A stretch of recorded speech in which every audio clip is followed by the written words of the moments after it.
The spaceport bar smelled like smoke, rust, and old sorrow. Lights flickered overhead, buzzing like tired insects. Alien traders sat in cracked leather booths, drinking glowing liquids and laughing too loud. Outside the windows, broken ships floated on black space like dead fish, and in the center of it all, a drunk alien slaver was laughing. He was tall and thin, with cracked blue scales and eyes like broken glass. His clothes were torn, his claws yellow from spilled chemicals. He slapped the counter with one clawed hand, shaking an empty bottle. "Another round," he shouted, his words slurred, sliding together like oil on water. Beside him stood two small alien children. They were thin as sticks, their skin pale and dull. Their large dark eyes stared at the floor. They wore torn cloth around their shoulders and no shoes. They did not speak. They did not cry. They only stood very still like statues trying to disappear. The bartender frowned. "You can't bring them in here," he said. The slaver laughed, voice sharp and bitter. "They are mine. My last goods, useless things. No one wants them." He reached out and poked the younger one's head. She flinched. The older one just tightened his arms around her shoulders, silent, protective. No one in the bar looked at them. No one cared. Then the human captain walked in. His boots were worn from long travel. His coat was patched with old scars. His eyes were calm and sharp like quiet storms. He walked to the counter, ordering only a cup of clean water. The bartender blinked in surprise.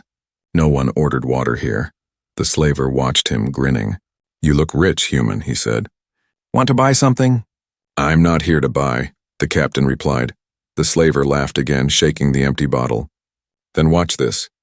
He leaned down to the children. "No one wants you. No one ever will." Then he turned to the bartender and slammed a small collar key onto the counter. "Trade, one drink." The bartender stared. "You can't be serious." "One drink." The slaver roared. "For both." "I'm done with them." The bar went silent. The children did not move. Their eyes stayed on the floor. But their small hands trembled. The captain stood very still. Then he spoke quietly. "I'll take them." The slaver blinked, then burst out laughing. "You? You want them? For what? Pets?" "They're not pets," the captain said. "They're nothing," the slaver sneered. "They're children," the captain said. The words cut through the smoky air like clean wind.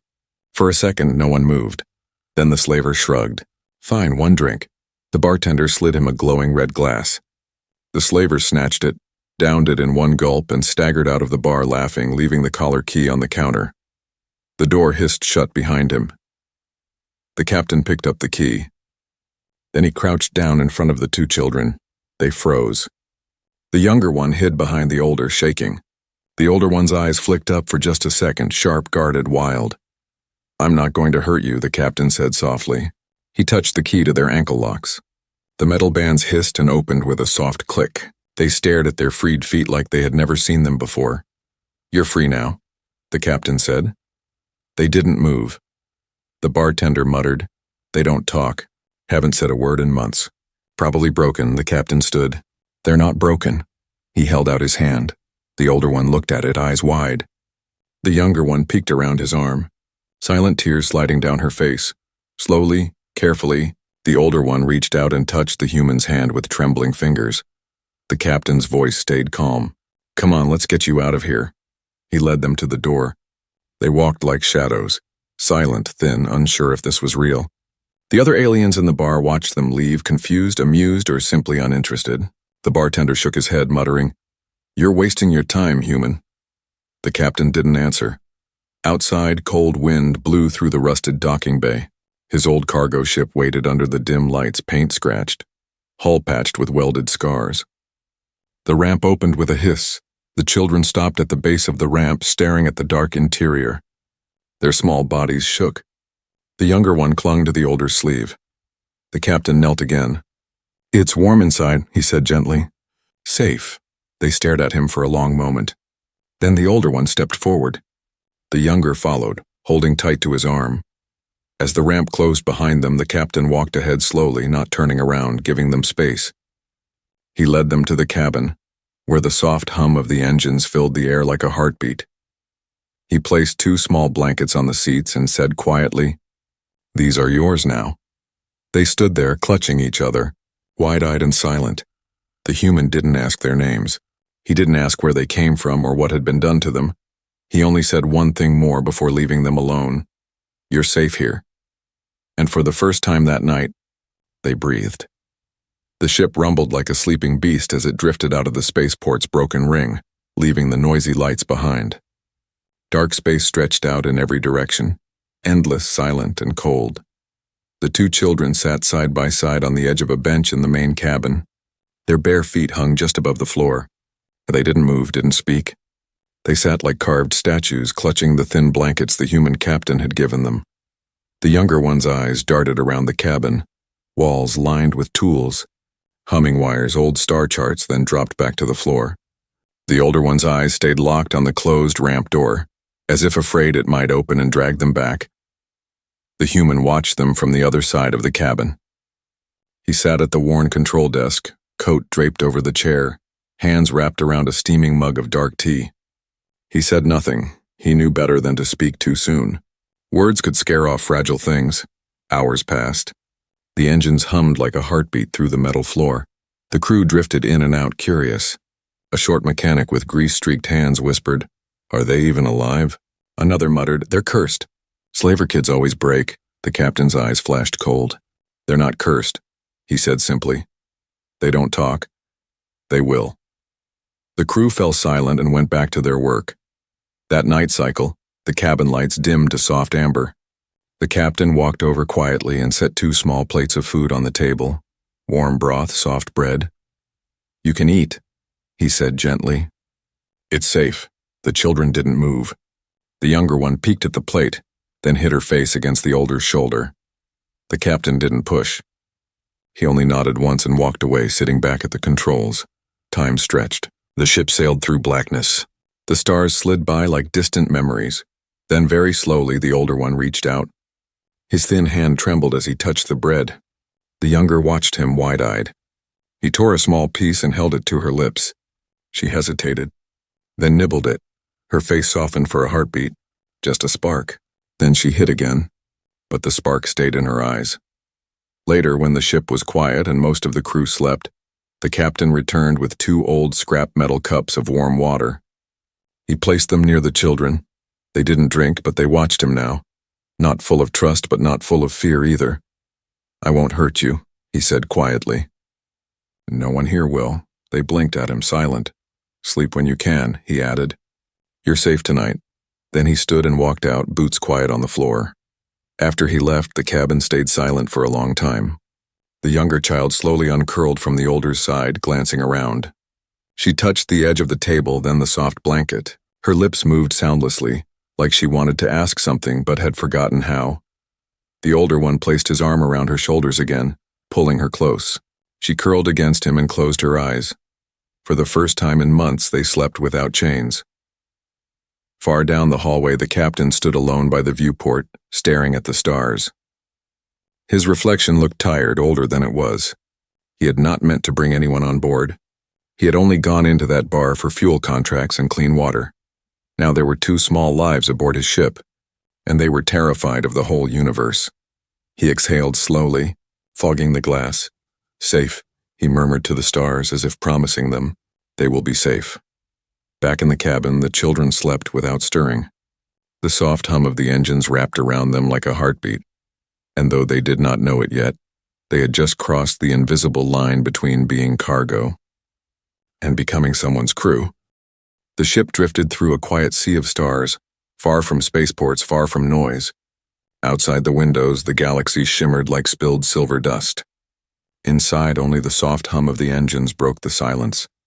The 2 children stayed close together wherever they went, always silent, always watchful. They moved like shadows, gliding down corridors, hiding when crew members passed. The younger one never let go of the older's arm, as if the whole ship might disappear if she blinked. But something had changed since that first night. They had eaten small meals. They had drunk warm water.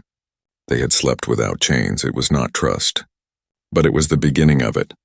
One evening, the ship entered a calm nebula, glowing clouds of purple and blue gas. The light filtered through the windows, painting the metal walls in soft colors. The cabin looked like it had been dipped in dreams. The children sat on the floor near the viewport, wrapped in their blankets. The captain was at his desk, quietly repairing a cracked navigation tool, pretending not to watch them. A tiny cleaning bot buzzed across the floor. It was old, dented, and confused by corners. It bumped into the wall, spun in a slow circle, and bumped again. The younger child blinked at it. The bot turned, beeped proudly, and promptly rolled into a chair leg. She made a sound. A small, sharp puff of air, half a laugh, half surprise. Her eyes widened as if she had startled herself. The older one's head snapped toward her, eyes wide. He had not heard her laugh in a long, long time. She quickly hid her face behind the blanket, trembling, but the sound was still in the air. Light. Soft. Real. The older one stared for a moment. Then something strange happened. His lips curved, slow and unsure. A smile. It was small and crooked, like a crack opening in stone. But it was there. The captain looked up from his desk at that exact moment. He saw the smile, the faint spark in their eyes, and something loosened in his chest. He did not speak. He did not move. He only lowered his gaze again, letting them have the moment like something fragile that might fly away if touched. That night they did not sleep, pressed against the wall.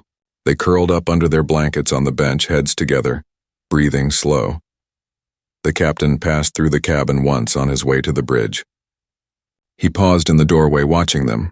They were still small, still silent, still scared but no longer hollow. There was something alive now behind their eyes, something warm, flickering like a new flame. Later, while the ship glided through black, the captain spoke quietly to the mechanic in the corridor. "They smiled," he said. The mechanic blinked. "They what?" "Smiled," the captain repeated softly, almost smiling himself. The mechanic stared at him, then shook his head in disbelief. "Slaver kids don't smile. They break. Not these ones," the captain said. His voice was steady, certain. "These ones bend, and then they rise." The next day, the children followed the cleaning bot through the halls.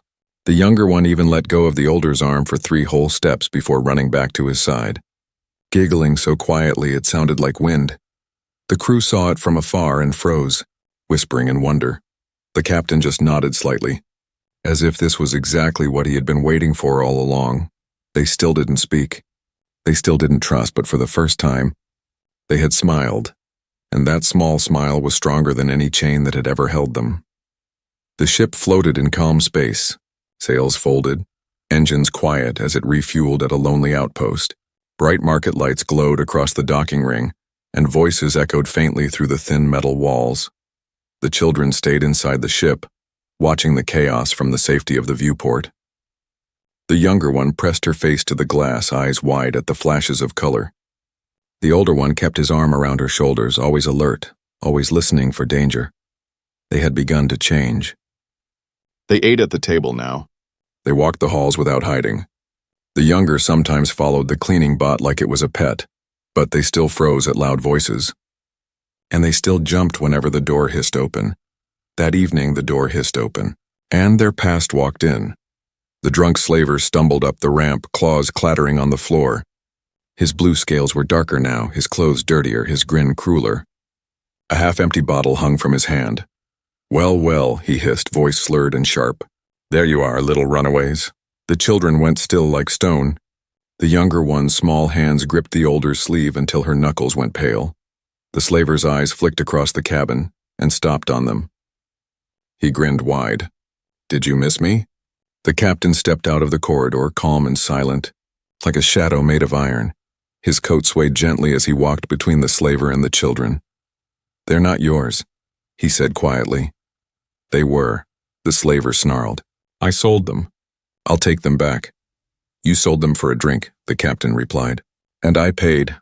They're property," the slaver growled. "Not people. They are children," the captain said. His voice was still soft, but it was sharp now, like a blade hidden in cloth. The slaver's grin cracked. His claws tapped against the bottle. "Step aside, human, or bleed." The captain didn't move. Behind him, the younger child trembled, silent tears sliding down her face. The older one stood stiff, breathing fast, eyes darting like trapped fire. "Last chance," the slaver hissed. The captain spoke one word. No. The bottle shattered on the floor. The slaver lunged. He moved fast, claws flashing. But the captain was faster. He caught the slaver's wrist mid-swipe and slammed his shoulder into the alien's chest. They crashed into the wall with a metallic boom. The children flinched. The slaver roared and swung again, claws slicing the captain's coat and cutting his arm. Blood splattered across the deck. The captain didn't stop. He shoved the slaver back, landed a hard punch to the jaw. The alien staggered, hissed, and lunged again. This time the crew rushed in, Jax with a wrench, Tally with a shock prod. They hit the slaver from both sides. Sparks cracked. The alien howled. "Off my ship," the captain growled through clenched teeth. The slaver spat blood. "They'll come back to me." They all come back. "Not these two," the captain said coldly. The slaver stumbled back toward the ramp, clutching his broken jaw, blood dripping between his teeth. His hateful eyes locked on the children one last time. "They are nothing," he hissed. "Nothing." The older child stared back at him, trembling but standing. "They are mine now," the captain said. The slaver snarled, turned, and staggered down the ramp into the dark. The door hissed closed behind him. Silence flooded the cabin. The captain wiped the blood from his arm, breathing hard. The crew rushed to patch the cut, muttering worried curses. He looked back toward the corner of the cabin. The children were still there, pressed against the wall, but their eyes were wide with something new, not fear. Not shock, wonder, because someone had stood in front of them. Because someone had fought for them. The captain crouched, holding out his uninjured hand. "He won't come back," he said gently. "Not while I'm here."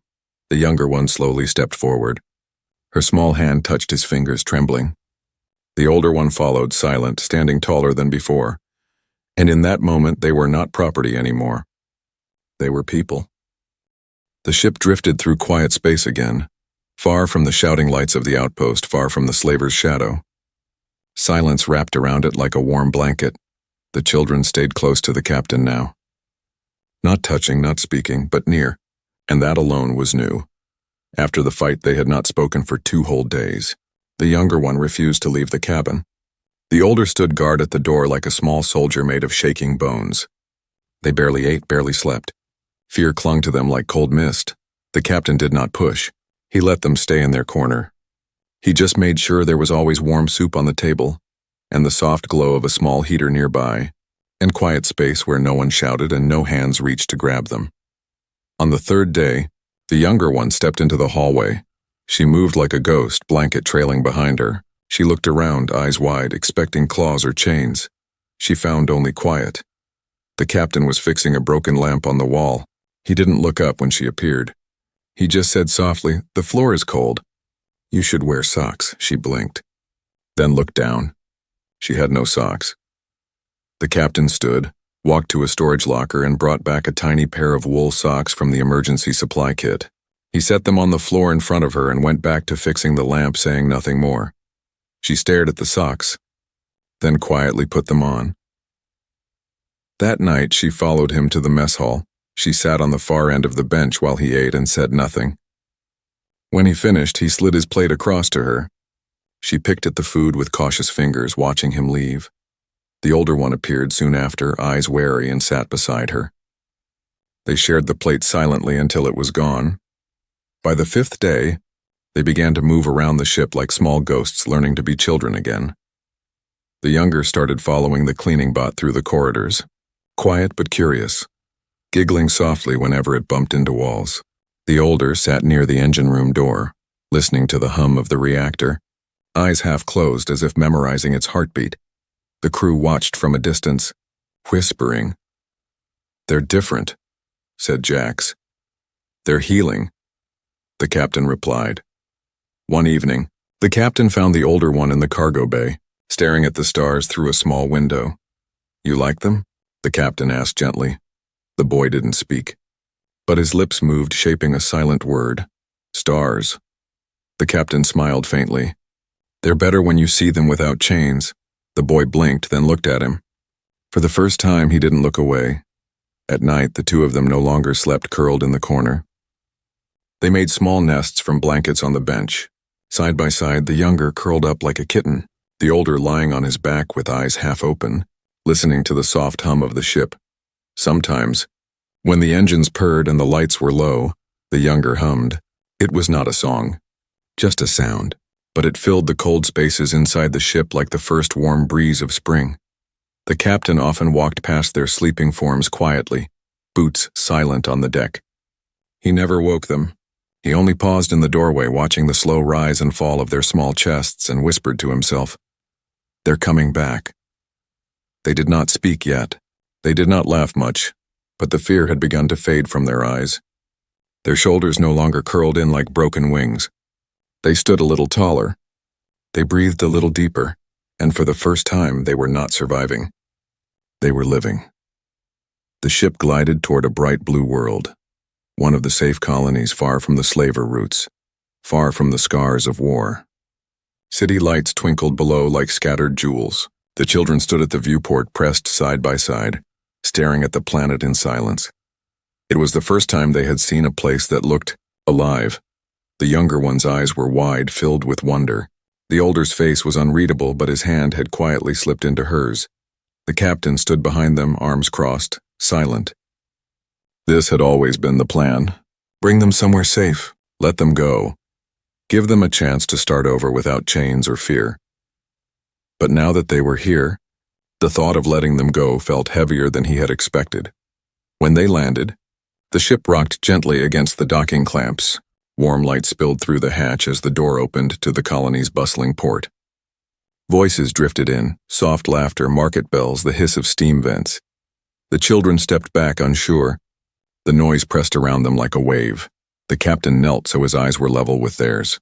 "This place is safe," he said gently. "No chains. No slavers. You can start new lives here." The younger one clutched the older's sleeve. "New lives?" she echoed, her voice barely more than a whisper. It was the first real word she had spoken. The captain's chest tightened. "Yes, new lives." He held out a small pouch of credits and 2 blank identity chips. "These are yours. You can walk off this ship and never look back. No one will follow you. No one will hurt you." The older one stared at the chips in silence. His fingers twitched, but he didn't take them. "You'll be free," the captain said softly. The younger turned to the older, eyes trembling. "Free?" He looked down at her, then back at the captain, and he shook his head. The captain blinked. "You don't want to go?" The older one swallowed, then spoke for the first time in a voice soft and broken from disuse. "Home is here." The younger's eyes filled with tears. She nodded fast. "Stay," she whispered. "Stay." Something cracked open inside the captain's chest. He had expected them to run toward freedom. Instead, they had chosen him.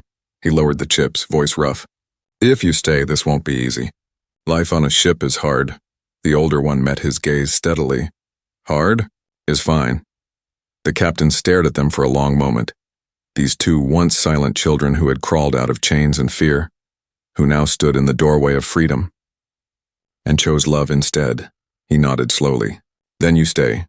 The younger made a small sound, half laugh, half sob, and threw her arms around his coat. The older stood straight, shoulders no longer curled, eyes bright. The crew watched from the corridor, stunned, then smiling quietly to themselves.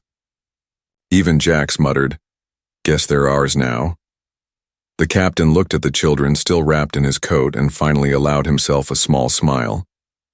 "Yes," he said softly. "They are." Outside, the colony lights glowed like a new world waiting. But they did not walk out into it. They turned away, back into the warm hum of the ship, back into the only place that had ever made them feel safe. And for the first time, it was not just a ship to them. It was home. Weeks passed. The stars turned slowly outside the windows and the ship became something new. It was no longer just metal walls and engines. It was laughter. It was warmth. It was home. The 2 children were not shadows anymore. They ran through the halls now, bare feet slapping against the metal floor, chasing the old cleaning bot as it beeped in panic. They painted the cargo bay wall with bright colors from broken supply markers, stars, animals, strange smiling shapes. The younger one's giggle echoed through the ship like soft bells. The older one's voice, quiet but steady, began to ask small questions. "What is this wire? Where do stars go when they die?" The crew answered every one of them with patient smiles. Even Jax, who once called them cursed, now built them tiny chairs from scrap wood. The captain often watched them from the bridge doorway, arms folded, face unreadable, but his eyes warm. He had seen them arrive trembling and silent. Now they were alive, glowing from the inside. They no longer curled up in corners to sleep. They built a small nest of blankets near the viewport where they could watch the stars as they drifted into dreams. The younger always fell asleep first, curled like a kitten. The older stayed awake a little longer, staring at the endless black, and smiling.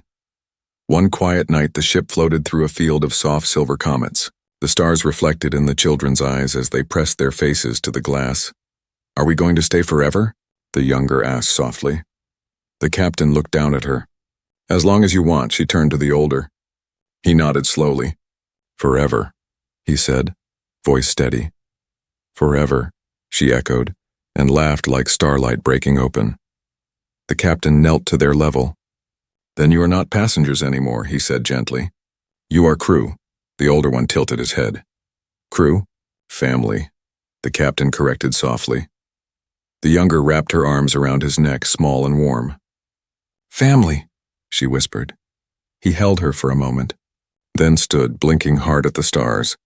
Later, when the children finally fell asleep, the captain stood alone at the viewport, watching them breathe under their pile of blankets.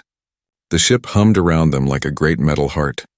He remembered the filthy bar, the slavers' laughter, the chains, and then he looked at them now, 2 children safe.